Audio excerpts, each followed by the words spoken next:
Gente querida do meu Brasil e de fora do Brasil também, porque eu sei que a gente está sendo visto em todos os lugares do mundo, vez ou outra, e não é invenção, não. Vez ou outra tem alguém que fala, olha, eu assisti um programa seu. É gente que conhece a gente, é gente que gosta do rádio brasileiro, é gente que gosta dessas histórias que nós estamos contando nos 100 anos de rádio.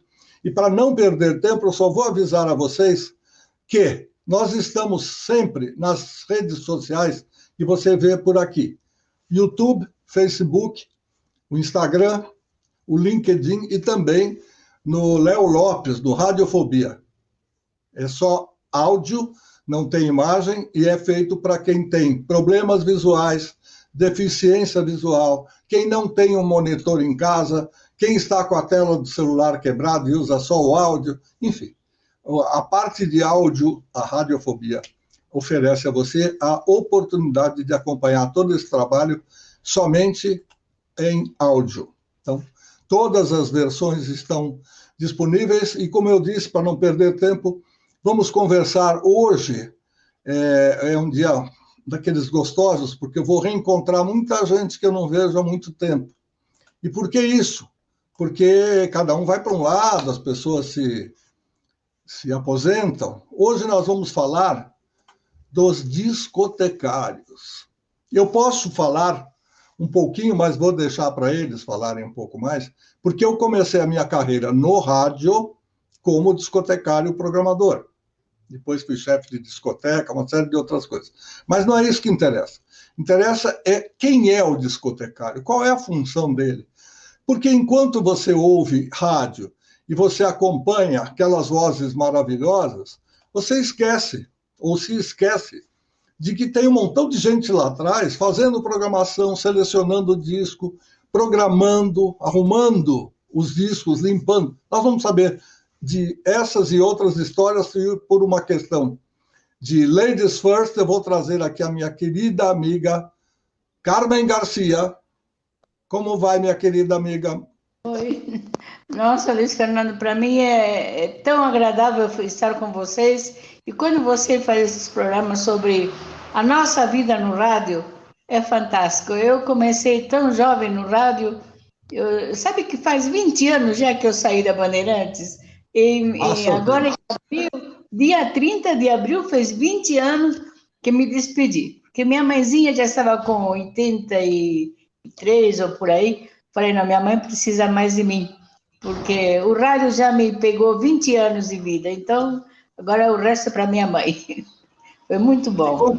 quanto tempo a senhora ficou na Bandeirantes? Desde a Paula Souza para frente, Morumbi? 37 anos trabalhei na Bandeirantes. 10.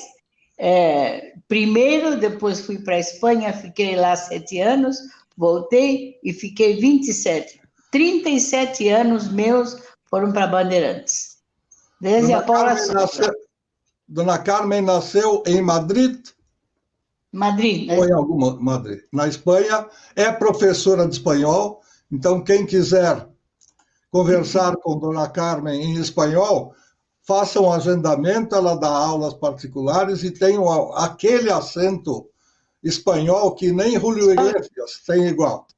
Bom, vamos agora, com a sua permissão, eu vou mais longe ainda.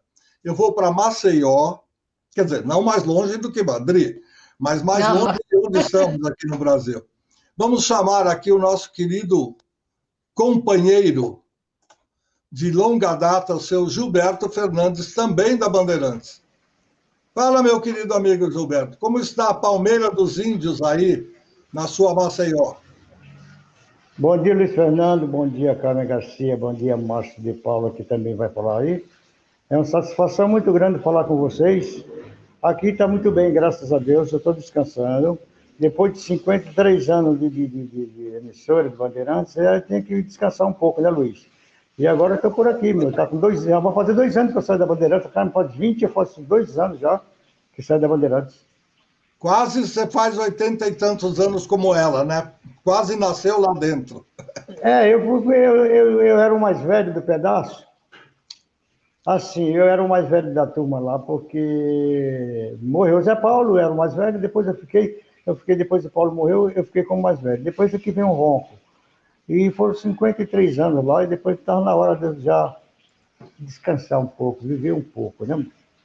Certo? E foi Certo. uma satisfação muito grande participar dessa reunião, Diego, desse encontro com você, Carmen Garcia, e o Márcio, que está aí na fila também, né? Então, com a sua licença, eu vou chamar o Márcio de Paula agora para conversar com a gente. Vem cá, Márcio.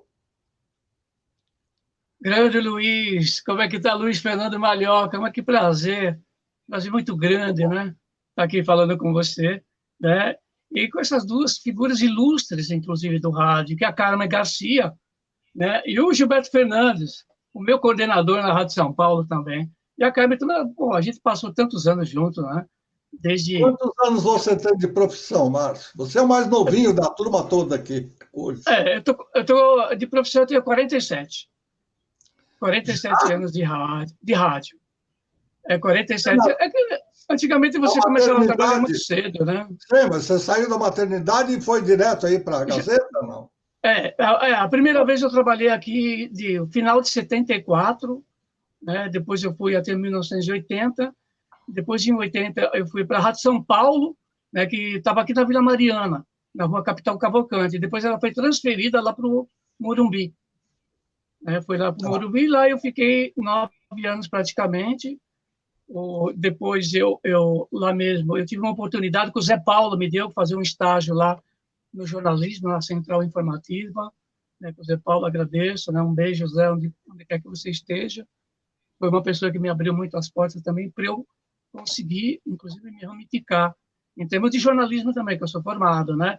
E escrever também sobre música, uma série de fatores, compilações para gravadoras, né? Inclusive já fiz vários trabalhos para gravadoras também.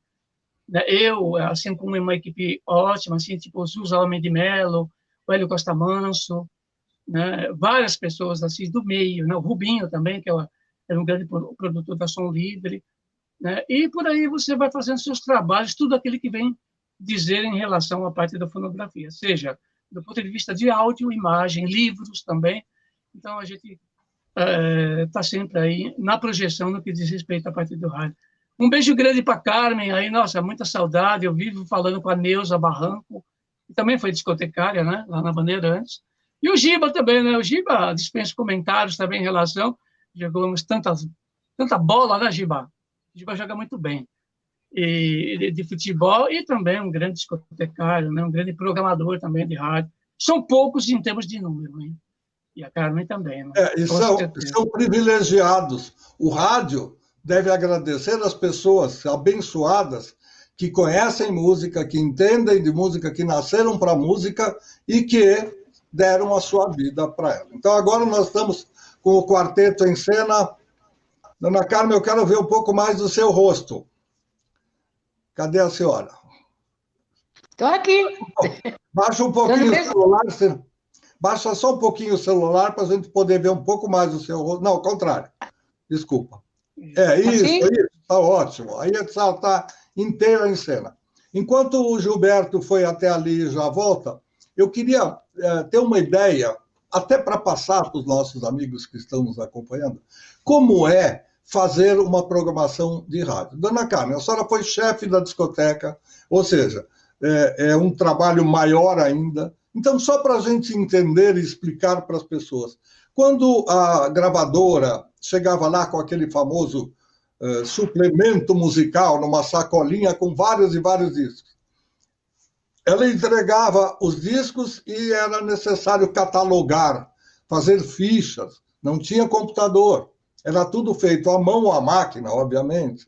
Como era essa parte inicial, dona Carmen? Pois é, Luiz Fernando, veja, chegavam os discos e se selecionavam, né? Se ouvia a música, ouvia o intérprete. Aí nós passamos a fichar. Cada LP, o LP que tinha 12 faixas, tinha 13 fichas, uma geral, dizendo tudo o que tinha no disco, e depois tinha 12, uma por uma, as músicas que vinham no disco, com intérprete, autores. Olha, Luiz Fernando, nos anos que começou o computador, né, a tecnologia nas emissoras, a nossa rádio, a discoteca da Bandeirantes, não precisava do computador, porque nós tínhamos no dedo, qualquer pessoa que chegasse pedir qualquer coisa, se a discoteca tivesse, achava no instante. Nós tínhamos arquivos, aqueles arquivos antigos de aço, que se abria aquelas gavetonas, nós tínhamos ficha por intérprete, ficha por música, por gênero, por autores. Olha, era fantástico. Então, quando chegou a era do computador, que começaram... Aliás, eu nunca peguei um computador.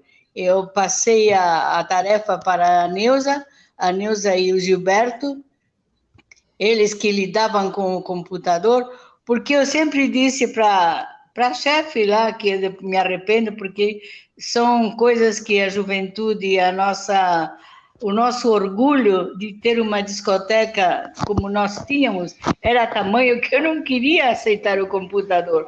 Eu falava, mas nós não precisamos de computador. A nossa discoteca tinha milhares de fichas que, afinal, tudo foi jogado fora, Fernando. Anos e anos, eu entrei na Bandeirantes em 58, lá na Paula Souza, começava a fazer as fichas de 78, a gente catalogava por intérprete, por estrangeiro, nacional, era fantástico. E vimos o nosso trabalho de tantos anos, quando entrou o computador, jogado fora, porque passou tudo aquilo que nós tínhamos feito manualmente e que nós tínhamos palpável, você podia pegar a ficha e ver o que tinha, aí foi jogado fora, porque tudo aquilo foi passado ao computador. Então, foram anos de experiência, muito bom, muito poder produzir e poder selecionar, fazer programação. O Gilberto fazia Bandeirantes a Caminho do Sol, fazia o disco que eu gosto com... Não, o disco que eu gosto eu ajudava, eu participava com o Henrique Lobo. Engraçado, Luiz Fernando, ninguém menciona o Henrique Lobo. Eu sempre disse que o Henrique Lobo era meu pai no rádio, porque ele era diretor artístico quando eu entrei em 58 na Paula Souza, depois veio o Clodoaldo José. São diretores que ninguém menciona, Luiz Fernando. Eles são a pedra inicial da Bandeirantes, na Paula Souza. E ninguém lembra do Henrique Lobo nem do Clodoaldo José. Mas é isso aí, nós fazíamos uma ficha para... 78 tinha duas, mas 78 foi embora logo. Então, fazíamos... Cada LP tinha 13 fichas. E os CDs igual, cada faixa que tinha, e já passou ao computador, o Gilberto trabalhava no computador direto. Então, é isso aí. Era esse o ritmo de arquivar e de organizar. Você sabe que nos anos 2002, não, eu saí, acho que em 2000, o Luiz Aguiar era diretor artístico na Rádio Capital. Ele me chamou, Carmen, vem organizar a nossa discoteca na capital. Você acredita? E eu saía da Bandeirantes às 3 da tarde, ficava até às 7 na capital para arrumar, conseguir pôr também tudo em ordem alfabética. Enfim, estava um brinquinho, uma joia. E é isso aí, Luiz Fernando, já falei sempre muito. Assim, olha que coisa estranha, ou até importante. Dona Carmen ficou chateada porque jogaram fora as fichas que ela e a sua equipe levaram anos para construir, mas, em compensação, sem aquelas fichas, o computador não ia fazer nada sozinho. Eles precisaram dessas fichas para passar tudo. E mais interessante ainda, o que a gente hoje chama de arquivo cruzado, ou campos cruzados, crossfield, ela já fazia, eles... lá na Bandeirantes, capitaneados, chefiados por ela, já faziam, porque aí você tinha o cruzamento de qualquer tipo de música. Por isso, essa divisão de faixas e de fichas que ela explicou. Agora eu vou lá para a Gazeta, na Paulista 900, e vou querer saber do Márcio de Paula, que hoje é o mestre da discoteca, quantas unidades vocês ainda têm, apesar do computador, apesar dos arquivos que são utilizados no rádio e na televisão, mais ou menos, não precisa ser um número certo, quantas unidades de disco, e se vocês têm alguma coisa do tempo do acetato, do tempo de outras mídias diferentes da que nós usamos hoje, que já não é nem mais o CD, já estamos no pendrive. Tem sim, Luiz, tem. Bom, nós temos praticamente aqui 130 mil vinis aqui, né, em termos de disco. Passando-se por todas as mídias, né, seja 78 rotações, nós temos 20.078 rotações, 78 rotações em 10 polegadas ainda, né? Nós temos, por exemplo, 33 mil LPs originais, temos 14 mil CDs, né? E temos 30 mil compactos simples e duplos nacionais e internacionais, todas as mídias, né? E temos as duplicatas também, né? As duplicatas, inclusive, dos LPs, dos CDs e dos compactos também. Temos também algumas raridades, né, que nós temos aqui, seriam os discos de 16 polegadas, tá bom? Aqueles discos instrumentais que a gente preserva aqui também. E nós temos vários tipos de conceito também no que diz respeito à parte de acetato de alumínio, né? Inclusive, nós temos da Publisol. Inclusive, eu mandei uma cópia para o Antônio Viviani, né, relacionado a um comercial da Caninha 61 de Santa Rita, do Passa Quatro, que tem a voz do Salomão Esper, né, que ele ficou muito contente, e ele passou para o Salomão depois. Isso foi muito legal, né? Então, a gente preserva, inclusive, o que era feito, os comerciais, como eram feitos os comerciais, né, em termos de acetato de alumínio. A Gazeta, né, a discoteca da Gazeta, ela tem um fator em comum, assim, que beneficia. Por quê? Os alunos, nós trabalhamos com os alunos aqui da faculdade Casper Libero. Isso ajuda também a oxigenar também o departamento, né, no sentido do ponto de referência em matéria de conhecimento. Então, existem disciplinas, né, do qual o aluno ele vem até o departamento e colhe informação, tanto do ponto de vista do áudio, quanto o que está escrito no texto da contracapa do disco. Então, ela sobrevive, né? Ela está aí, uma das poucas, né, discoteca. Eu acho, por exemplo, assim, até vou falar assim, posso estar até chocando, um crime, né, se destruir, né, se transformar uma discoteca e eliminar, porque você tem poucos lugares para você ter referência em matéria de informação, no que diz respeito à parte da rádio, como a Carmen mesmo falou, e o Giba também, né, no quesito, né, dos discos, isso tem que ser, por exemplo, colocar em exposição para as pessoas terem referência, né. Eu canso de dizer também que o meio fonográfico nosso é um meio perdido, muitas coisas estão na mão de particulares. E outra, com a mudança das gravadoras também, a gente sabe muito bem que as majors, né, as gravadoras grandes, as multinacionais, compraram os outros selos, né, compraram a Copacabana, que foi da Sony, depois foi para a EMI e Odeon, e hoje é o Odeon, né, a EMI foi comprada pela Universal. Então, muitos fonogramas pertencem a eles e eles nem sabem disso, né? Então, muitas matrizes se perdeu, né, no que diz respeito também a parte de se relançar e colocar em evidência em matéria de conhecimento. Então, tudo isso é uma pena, né? E toda a transição no Brasil é um tanto quanto complicada, do CD, por exemplo, né, do vinil, dos 12 polegadas, dos compactos, para o CD, foi uma coisa complicada. E agora é pior ainda. Eu uso streams, eu uso digital, né? A gente usa tudo isso, mas, por exemplo, o digital, ele sobe da tua mão. Eu já perdi várias gravações, mas eu tenho original. Eu tenho uma mídia física, isso é muito importante, você ter uma mídia física, sabe, para você poder automaticamente, de uma gravação que foi perdida, você tê-la, né, nesse sentido. Isso é muito importante, né? Eu acredito ainda com esse advento, por exemplo, a gente convive muito com gravadoras também e com escritório de representação. Então, eles disparam, por exemplo, as músicas via e-mail, né, ou trazem aqui, né, gravada num pendrive, ou coisa que o valha. Eu faço de tudo, por exemplo, para você ter o arquivo digital, né, para você colocar numa pasta. E como a Carmen falou, eu não fujo, né, do tipo de comportamento que se teve no passado. A mesma coisa, é só transferir, por exemplo, para linguagens atuais, né, como o autor, o nome da música, o tempo da música, a gravadora, e vamos colocando né, do ponto de vista digital, as músicas que estão chegando. Mas é muito importante, por exemplo, as rádios terem, sim, a discoteca, né, para você ter conhecimento. A gente tem esse fator, como eu citei, né, também, além de abastecer a programação em termos de informação, nós temos um programa aqui chamado, da Rádio Gazeta Online, Discoteca Gazeta. A gente traz todo mundo, né, da música popular brasileira.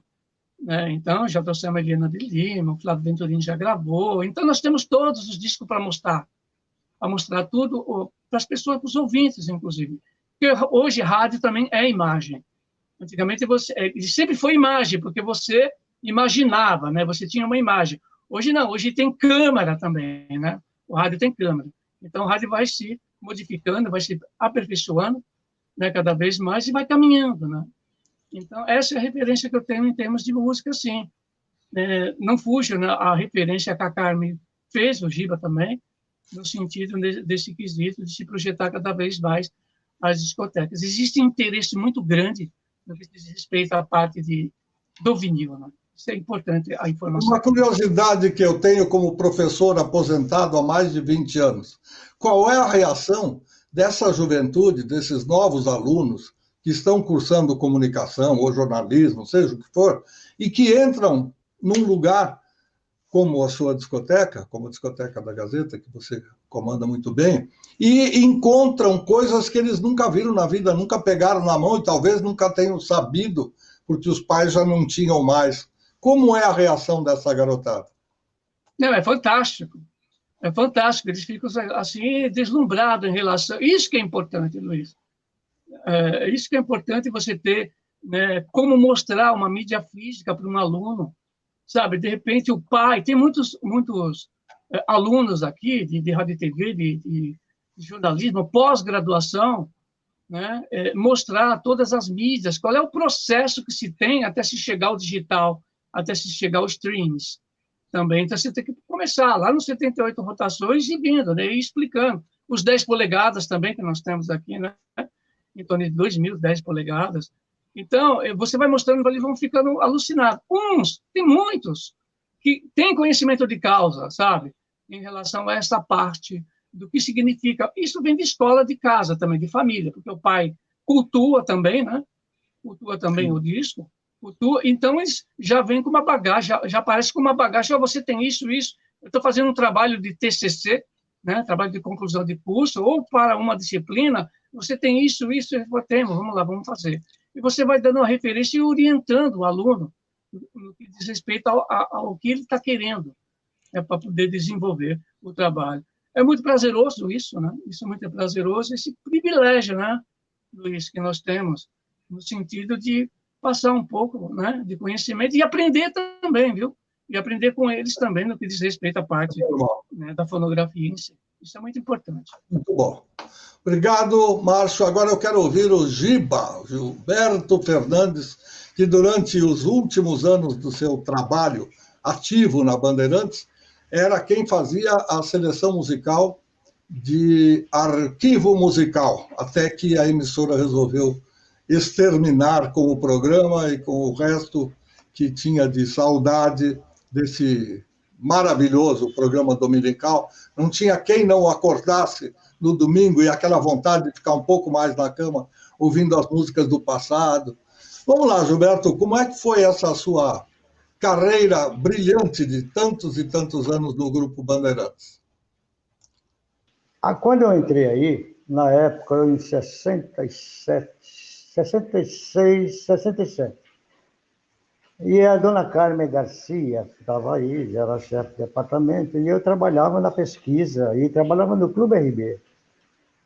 Lá no Clube RB, eu e a Neuza Barranco, que trabalhava comigo, que era uma pessoa que eu tenho um grande apreço, e a Neuza, ela fazia parte das fichas também, que era também como fosse a ficha da discoteca, dos ouvintes da Bandeirantes. Eu cheguei lá em 67 e depois eu não arranjei um pai, eu arranjei um pai, mais de um pai, que foi o meu amigo Fausto Macedo. Foi uma pessoa maravilhosa que me deu tudo isso. O Márcio está falando sobre os discos que eles têm aí ainda. Eu acho válido, para quem gosta de arquivo. Eu gostava do arquivo, não tanto assim. Aqueles discos, às vezes, era... A Carmen está de prova que quando alguém chegava lá, eu não consultava o arquivo. Eu já ia direto, porque eu já conhecia. Eu já conhecia tudo ali, eu ia pegar uma música, eu já ia lá, pegava o disco já. É relativamente ótimo os discos, tá? Mas depois que eu saí de férias, uma vez, quando eu cheguei lá, já não tinha muito disco que mandaram embora, sem minha ordem, e a Carmen não tem culpa. A direção queria que mandasse embora.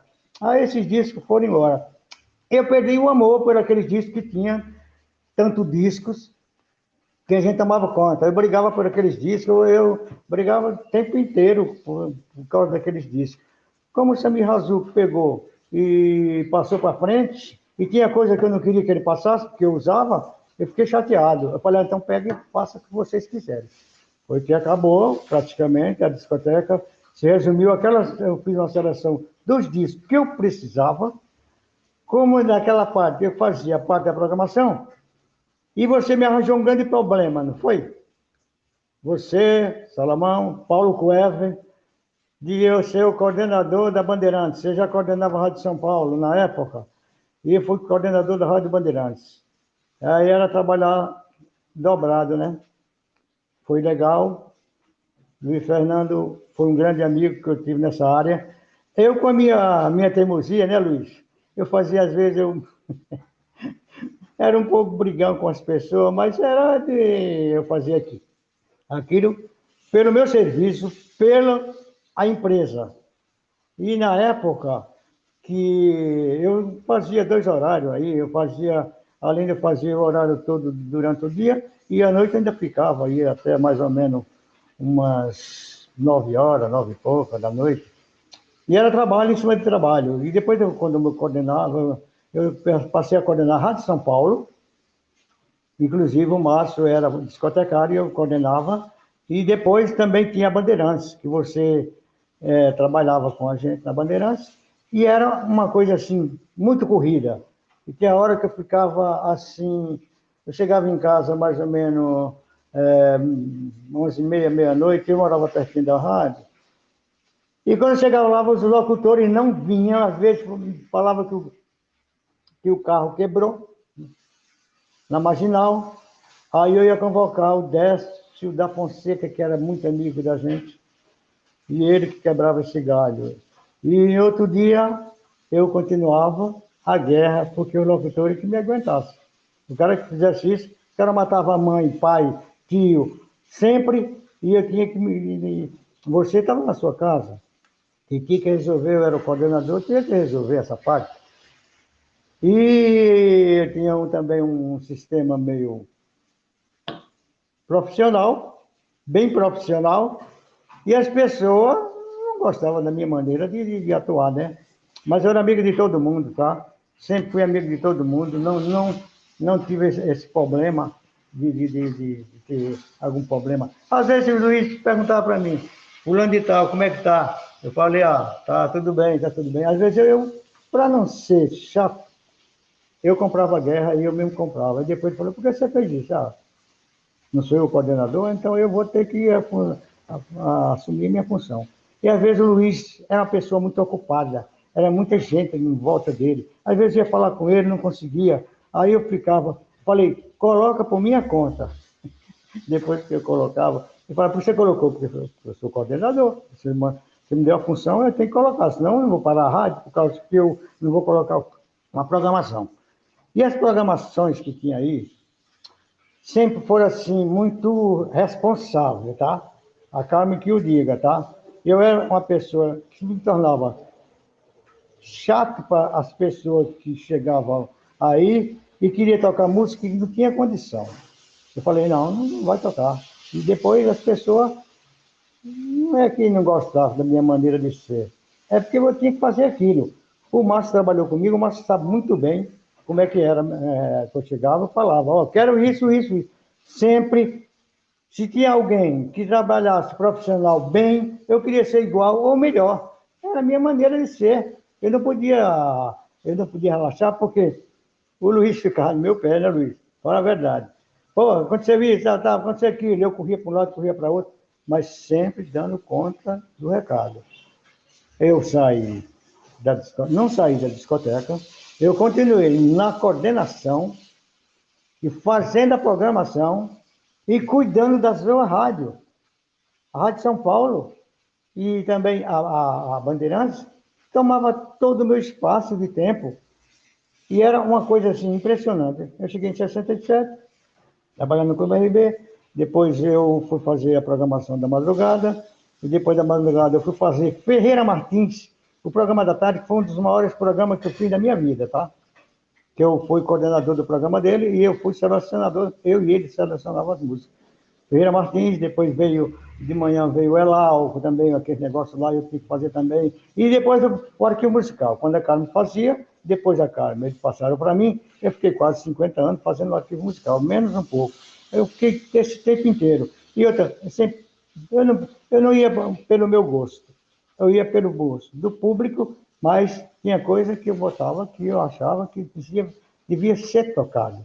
Não porque fulano de tal gostou, a direção, quem é o Fagner? O Samir Razuc cansou, quem é o Fagner que você vai colocar? Pessoal do Ceará. Eu falei, vocês entendem um pouco de comerciais, porque de música eu entendo um pouco. E eu tinha aula também com os meus amigos, o Luiz Fernando trabalhava na difusora, o Luiz Fernando foi um programador, e quando o Luiz Fernando veio para Bandeirantes, impressionantemente, o Luiz Fernando, eu não conhecia o Luiz Fernando. Olha, o cara é assim, sabe, não sei o quê, o cara é sistemático, não sei, nada de sistemático. Você quebra qualquer barreira com seu profissionalismo e sua responsabilidade. Aí ele me convidou para ser coordenador dele, cara. Ele e o Paulo Coelho e o Samir Razuc. Rapaz, eu chorei de medo na época, mas eu tinha uma equipe muito grande, Curado, Zé Paulo, pessoal, Fiore, e tudo me ajudaram. Eu fui coordenar, fui fazer as gravações de comerciais, fui fazer tudo. Aí eu passei a fazer tudo na Bandeirantes, tá? Coordenar, programar, responsabilidade, correr atrás de um, correr atrás do locutor, contratar. Eu ainda lembro que foi eu que contratei Ronan Junqueira, fiz o teste com ele e passei por Luiz Fernando. Não só ele, outras pessoas famosas da época, que eu fui lá, fiz o teste, falei, esse cara tá bom, pode deixar. E de passar a gravação para o Luiz. E o Luiz, como era um cara exigente, sempre foi, né? O Luiz, a gente, de vez em quando, a gente se tocava de frente, assim, porque já viu, eu era meu chato também. Eu falei, é isso aqui, cara. Aí ele falou, então vamos lá. Aí nós combinávamos, entendeu? Quando eu tinha alguma dúvida, ele está de prova para dizer, eu não podia atender, eu tinha alguma dúvida, eu subia na direção lá em cima, falava com o Samir Razuc, eu falava com o Salomão Esp, que foi um grande parceiro meu. O Salomão foi sensacional, continua sendo sensacional, e tinha o respaldo da Carmen Garcia na discoteca. Quando ela saiu contra a minha vontade, mas eu vou fazer o quê? Aí saiu e eu fui tocando o barco. Eu fui aguentando, botei outras pessoas, depois as pessoas saíram, e eu fiquei sozinho. Eu sou o único cara que, quando eu saí, acabou o arquivo musical, que era o maior programa. Eu estou aqui no Nordeste, e o pessoal liga para mim pedindo, quando você vai fazer um arquivo musical? Faz uma seleção para mim. Não sei o quê. Falei, um dia que eu fizer um programa aqui, eu mando o link para vocês. Entendeu? E o Luiz Fernando, sem dúvida nenhuma. O Luiz era danado também, viu? Aí encontrei um cara mais danado do que ele, mas eu vou te contar. A gente se dava muito bem, porque profissionalmente ele era um ótimo profissional e eu segui a carreira, né? Segui a carreira acompanhando ele, né, meu? Eu falo, Luiz, isso aqui, não, tal. E a Carmen Garcia, Carmen maravilhosa, sempre foi uma pessoa maravilhosa. Tenho muita saudade de vocês, entendeu? Márcio de Paula, meu amigo. Márcio, eu chegava com o Márcio e falava, amigo, você trabalha direito, senão eu vou mandar você embora e não vou pagar o fundo de garantia. Ele ria. Ele ria comigo, não estava escrito. E o Márcio sempre foi... e aquilo ali, o Jarba tinha o estilo dele, mas o Márcio sempre a gente se combinava mais, a gente sempre se combinou bem, e o Márcio também foi um ótimo profissional trabalhando comigo. Quando ele saiu para a Gazeta, eu não gostei. Eu falei, rapaz, você vai para lá, vou ganhar mais, tudo bem. Então vai. Se é para o seu bem, ótimo. Agora, vou dizer uma coisa para você. Foram 50 3 anos e cacarada, lá, em um dia mais. Mas foi a coisa que eu gostava, tá? Eu procurava fazer aquilo que eu achava melhor para a emissora. Eu não ia na onda, vou tocar povão. Não, a Bandeirantes não é povão, eu vou tocar aquilo que realmente é. Muita gente, muitas brigas eu tive aí na Bandeirantes, assim, com os artistas, por esse motivo. Os caras chegavam lá, quer dizer, jabaculê zero, tá? Amizade com esse pessoal, mas isso era pouco, tá, Luiz? Mas chegou uma época que você chegou e você deu jeito naquela parte lá. Me ajudou bastante, entendeu? Carmen Garcia, maravilhosa. Márcia de Paula, sensacional. O Jaba também. Tiodete, maravilhoso. E outra coisa, trabalhei com você, que você sabe que não era muito fácil de se dar, não era? Bom, deixa eu te falar. Meu pai, o senhor Armando Malhoca, falecido há muitos anos, dizia que 2 duros não levantam um muro. Nós conseguimos não só levantar o muro, como fizemos toda aquela edificação da RB 840 e fizemos ela voltar para o proscênio, como diria o já citado Salomão Esper, porque obviamente, era uma emissora fortíssima. A emissora tinha nome independente de mim, de você, de Dona Carmen, do Márcio, ou seja, a rádio era forte. Agora, quem ajudava ela a se manter eram os funcionários, todos, em diversos setores. O que eu quero saber agora, e vou começar pela Dona Carmen, é como é que era a caetituagem, aquela coisa do rapaz ou da moça, vamos lá, que representava uma gravadora. Então, o Caetitu foi Os divulgadores, né? Os divulgadores da gravadora. O verbo caetituar ficou muito ligado àquela coisa de pedir para tocar disco. Como o Gino falou, na Bandeirantes não tinha jabaculê, ou seja, não adiantava pagar para tocar, porque não ia resolver nada. Para mim, tentaram pagar várias vezes, mas nunca conseguiram. Vamos ouvir essa história, conta. Pois é, o divulgador chegava com o disco, ai, Carminha, vê se você pode tocar isso, e se dava, eu indicava para os programadores se a música... Agora, tinha vezes que vinham coisas que não dava nem para dizer a alguém para tocar aquilo. Então, eu me lembro, ai, Luiz, você sabe que quando a Sarita Montiel chegou com a música La Violeteira, eu me lembro até hoje, eu fico com remorso, porque o divulgador chegou, que eu não me lembro qual era na época, faz tantos anos, isso foi nos anos 59 ou 60, o divulgador chegou no Henrique Lobo, que tinha aquele programa e disco que eu gosto, com o disco da Violeteira com Sarita Montiel. Aí eles me chamaram, eu por ser espanhola, o que eu achava, e eu acabei com a Sara Montiel. Acabei. Como é que ela se atrevia a cantar La Violeteira com aquela voz mínima que não sabia, quase não saía da garganta? Eu acabei com a Sara Montiel.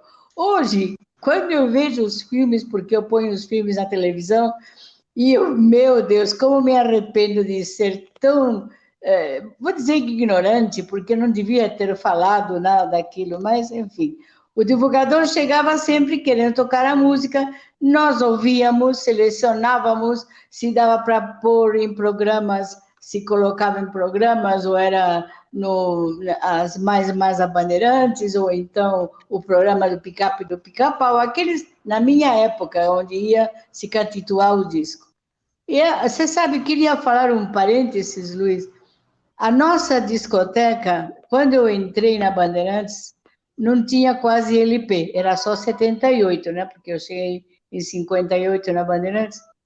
E foi crescendo, crescendo. Quando fomos para o Morumbi, era o orgulho do seu João Jorge Saad. Ele adorava a discoteca, ele ia lá e ficava olhando. Era uma discoteca imensa. E a minha pena, realmente uma dor muito grande, quando eu saí da Bandeirantes, olha, O Márcio deve lembrar a discoteca que nós tínhamos, e o Gilberto já pegou a que eu vou dizer. Estava lá num cantinho, numa espécie de cozinha, que mal dava para... Não tínhamos LPs. A diretoria quis ocupar no espaço da discoteca da Bandeirantes, aquela discoteca que nós tínhamos, como o Márcio diz agora, da discoteca da Gazeta, uns 100 e tantos mil LPs e 78, tínhamos esses também de 16 polegadas, tínhamos acetatos, tudo isso a direção quis pôr para fora. O seu João Saad já tinha falecido, então tudo aquilo foi embora, foi vendido tudo às lojas, trocados por CDs, e foi feita assim a nova discoteca. Mas é um pedacinho de nada, não cabe nem seus CDs que devem ter agora lá, eu nunca mais fui, depois eu estou em cadeira de roda já há quase 20 anos, eu não posso nem andar. Eu saí em 2002 e em 2007 fiquei em cadeira de roda. Então, é uma pena, cada vez que eu me lembro que o seu João Saad era o orgulho dele era a discoteca. Enfim, a discoteca foi, para mim, foi a minha vida. Eu trabalhei sempre com muita alegria, porque era aquilo que eu gostava, não importava as horas ou o desgaste, porque eu sempre amei a discoteca da Bandeirantes. E quanto à tatuagem, é isso que eu lhe digo, Luiz Fernando. Selecionavam-se as músicas, ouvíamos todos os discos, as músicas que iam... Tínhamos aquela sensibilidade de saber aquilo que ia fazer sucesso, o que nós podíamos tocar, o que o ouvinte queria. E foi assim, aí o divulgador ia na gente, Carminha, ou no Márcio, o Gilberto. O Gilberto brigava nas lojas, porque pagavam aos balconistas das lojas para pôr em primeiro lugar certa música. Mas o Gilberto sabia que era a tatuagem. E ele não punha, se negava a pôr em primeiro ou segundo lugar. Era uma graça, porque depois se tocava as mais a Bandeirantes, né, com o Ney Costa, e eles ficavam com o Gilberto arrumava cada briga com os lojistas, que era uma graça, era um lutador, um defensor da honestidade e da Bandeirantes, né, da bandeira que nós alçávamos sempre, era a nossa Bandeirantes, com muito carinho e muito orgulho. É isso aí. Dona Carmen, eu queria saber, da sua parte, Dona Carmen, como é que alguém, não importa o nome do divulgador ou da divulgadora, como é que eles chegavam para cada um de vocês e diziam, olha, a gente precisa tocar, tem uma verbinha aqui, ou tem um presente. Como era a maneira de chegar? Só para dar um pouco mais de colorido para a conversa. Pois é, Luiz Fernando, os divulgadores, não havia aquela catituagem, aquilo era mais antigo.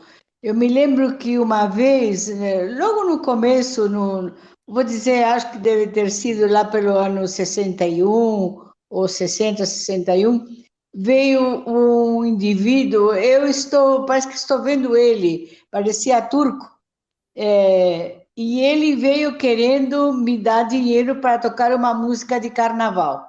Ai, meu Deus, foi um fuá na discoteca. Saiu Zé Carlos Romeu, que na época era o chefe de discoteca, lá na Paula Souza, e assim, nunca se aceitou um centavo, nem presente, nada. Quem insinuava alguma coisa, olha, saía com 3 quentes e 10 fervidos da discoteca.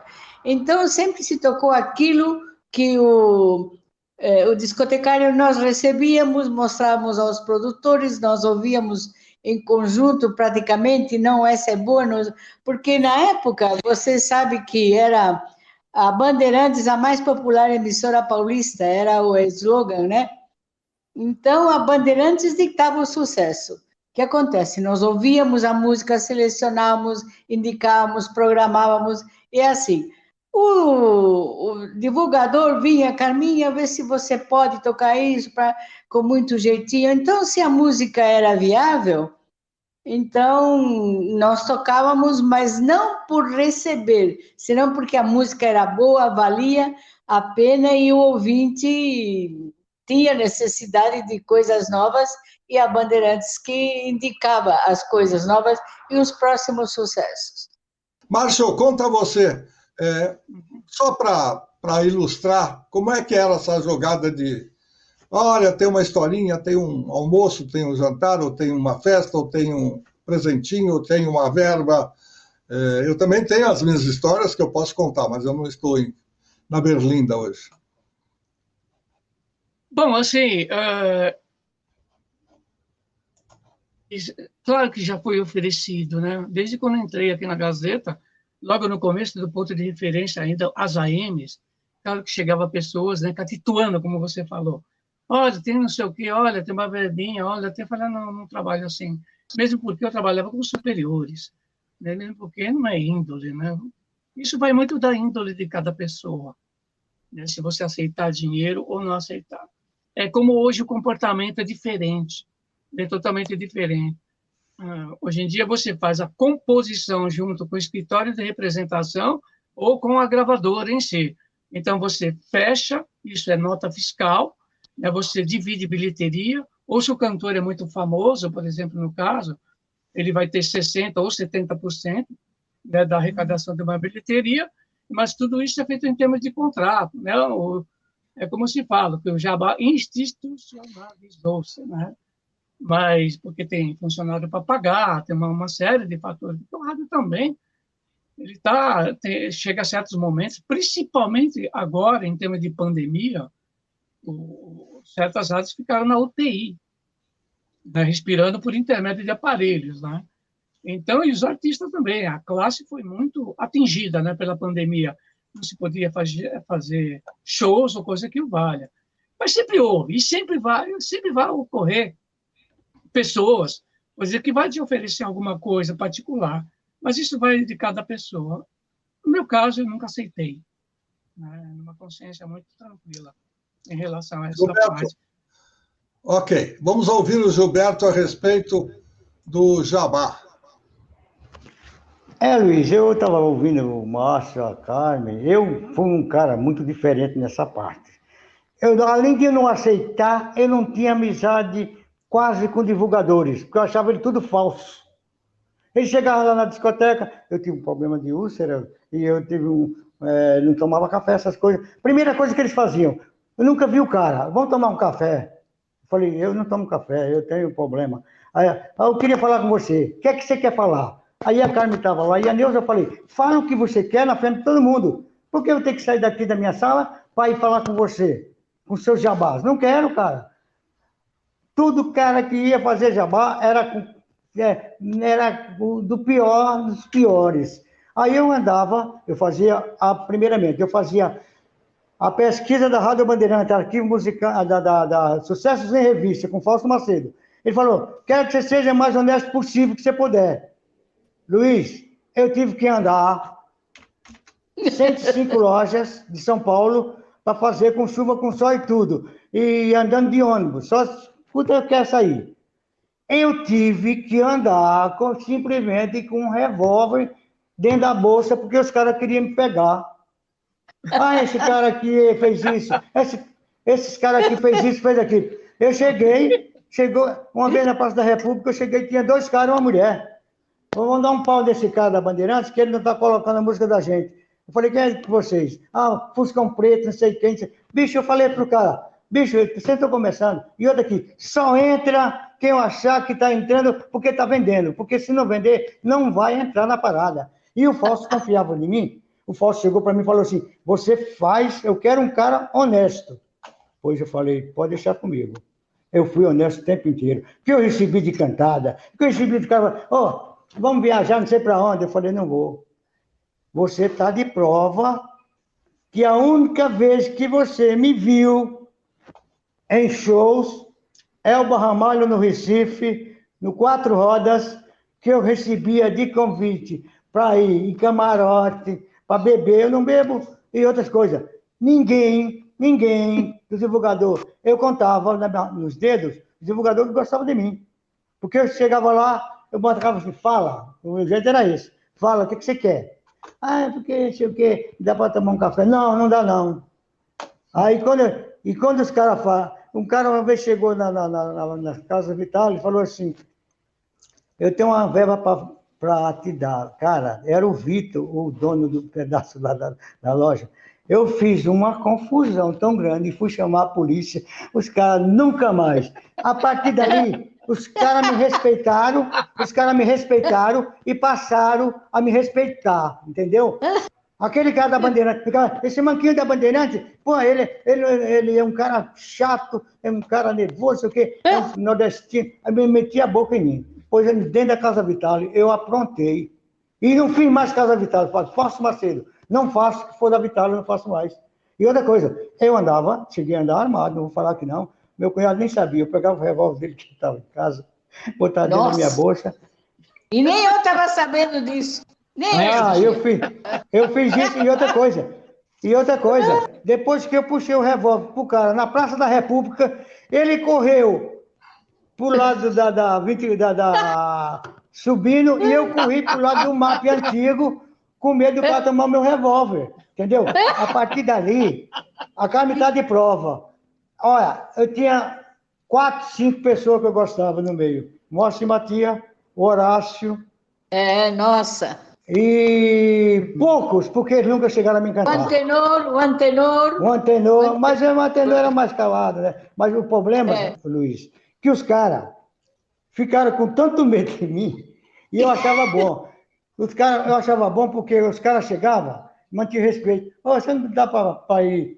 Eu fui uma vez no fim de ano, a Carmen está de prova, na SA, na Avenida Rio Branco, a Pedro Corleto, eu falei, se falarem de pesquisa e se falarem de coisa, eu saio do tempo. E estava o Fausto Macedo, estava todo mundo. Eles começaram a falar, foi embora. Aí o seu Fausto falou, se saiu, não se despediu de ninguém. Falei, aqueles caras começaram, aquela Carmen Silva, que era mulher do Mendes, pô, começou a falar, falei, olha, dá licença, vou embora. Quer dizer, eu não frequentava esses lugares, porque o seu Fausto dava dica para mim, você vai levar cantada. Eu sei como é que você é.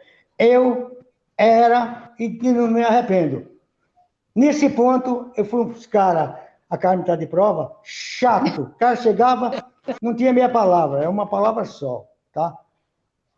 Dá para... o o pessoal recebia de cantada para me dar dinheiro? Não era só um não, isso era muito. Falei, eu não quero. Os caras que entraram nessa foram para o espaço, tá? A Carmen sabe quem.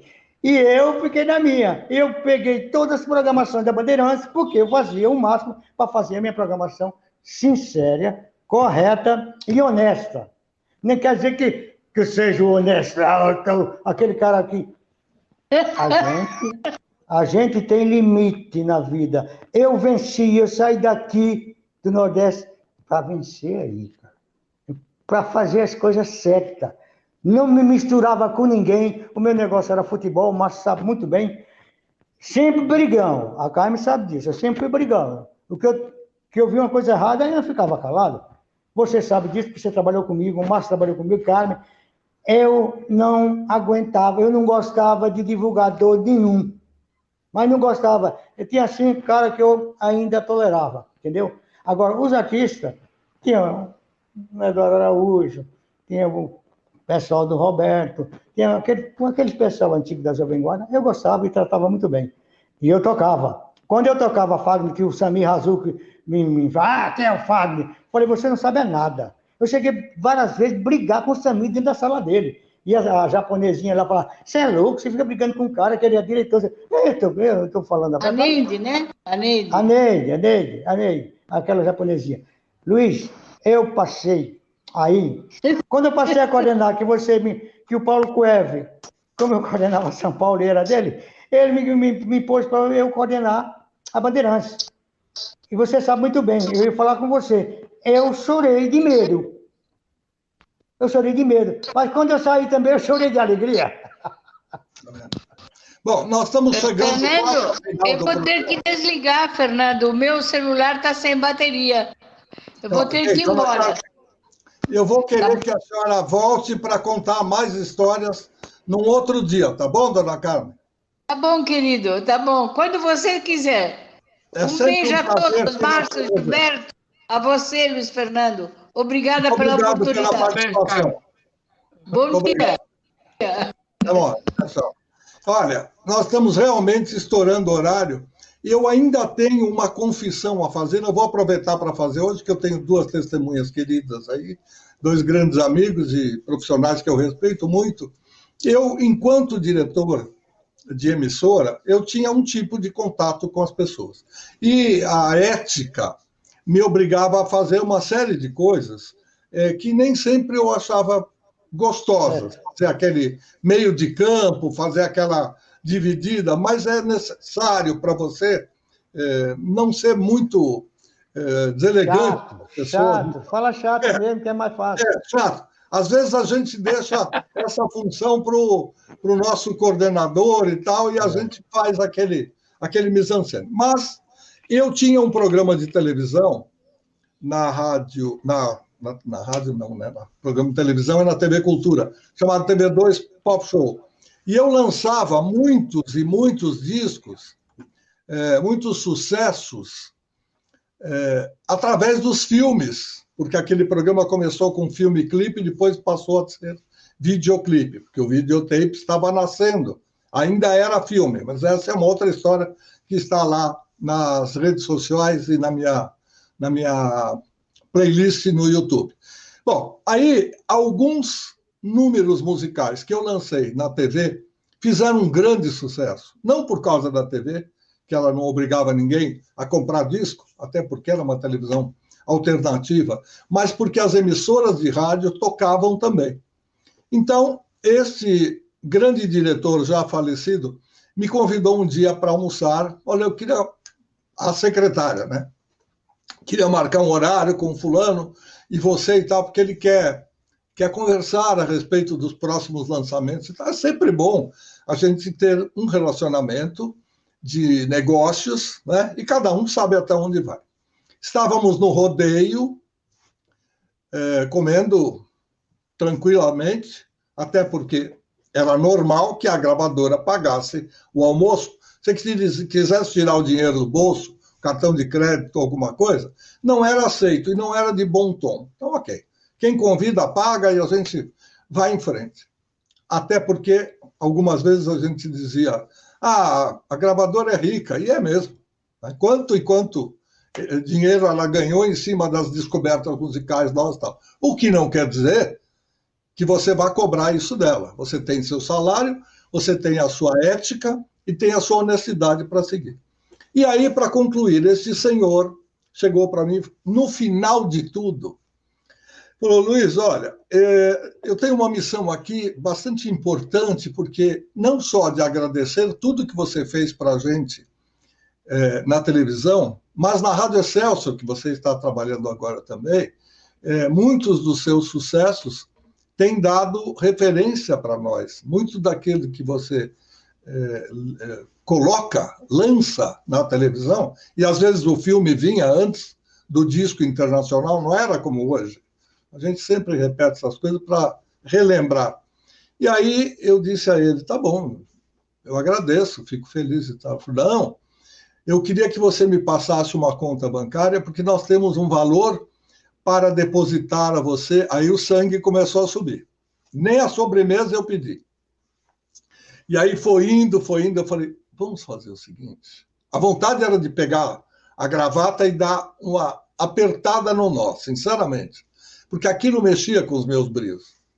Não sou nenhum santo, mas não admito que alguém use a minha crença, a minha honestidade, para fazer coisas que eles sabem que eu não faço.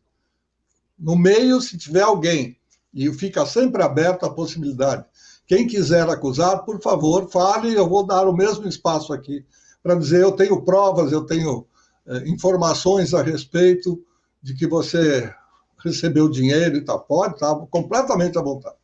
São 54 anos de carteira assinada, alguns tantos, já mostrei aqui, escondidinho aqui, ó, Clube RB, depois a gente fala sobre isso, e, no fim das contas, eu falei, vamos continuar amigos e vamos encerrar essa conversa, porque eu preciso manter um relacionamento com você, com a sua gravadora, com seus divulgadores.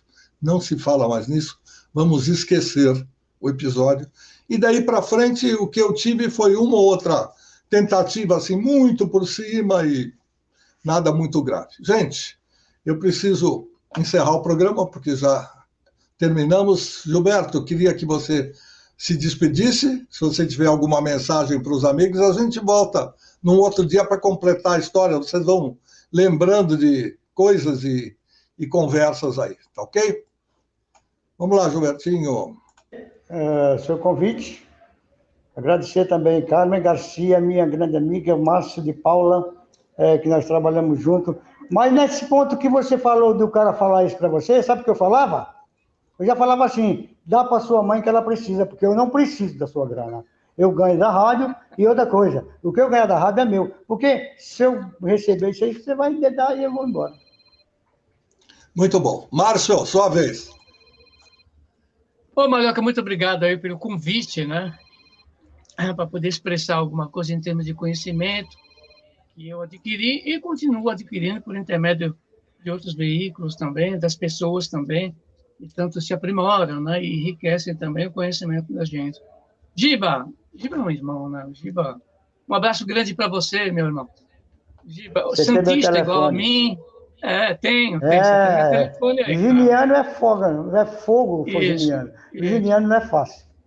Então, e o Giba, meu irmão, né? De futebol também, jogamos muito tempo junto, bacana. Amigo também, né? De rádio também, muito legal. E estamos aqui, Malhoca, estamos aqui para que der o vier, para o que você precisar. E dizendo sempre, eu queria fazer uma colocação muito rápida, Malhoca. O que está acontecendo com as discotecas, na verdade? Existe, por exemplo, hoje em dia, eles passam, por exemplo, assinada a conta, um comércio, né? Os discos da época, os discos antigos, se tornaram raridade. Essas raridades, por exemplo, estão sendo comercializadas no mercado, evidentemente. Então, o que acontece também? Tem muitos países, muitas pessoas dos outros países, da Europa, dos Estados Unidos, vêm aqui no Brasil e está levando tudo embora. Então, tem muitas pessoas que adquirem muito os discos, as mídias, por intermédio das rádios que estão vendendo os discos. Então, muitas coisas estão sumindo do mercado. Por exemplo, você vai pegar um disco do João Gilberto, primeiro, Chega de Saudade. Então, se você for ver em termos de plataforma, Mercado Livre, coisa que vai estar R$6.000. Você vai pegar o primeiro do Roberto, está R$7.000. Isso está inflacionando cada vez mais o mercado e o ponto de vista do conhecimento está ficando para trás. Então, eu digo, quem viu, viu. Quem não viu, se não passar para frente, vai ficar difícil o conhecimento. Muito legal da sua parte, Márcio, você levantar isso, porque é um mercado paralelo, né? A gente sabe que muitos dos radialistas se desfizeram da discoteca, as emissoras de rádio se desfizeram, vendendo para sebo e tudo mais. Agora, tem esse outro mercado paralelo, que não é só para quem gosta de vinil, mas para o colecionador. Bom, tempo estourado, a gente vai voltar aqui, se Deus quiser, na semana que vem, com mais notícias, mais conversas, e sempre que possível, trazendo para todos algo a mais. Aquele que só os programas que têm os meus amigos podem dizer. Até mais, e a gente volta em breve, se Deus quiser.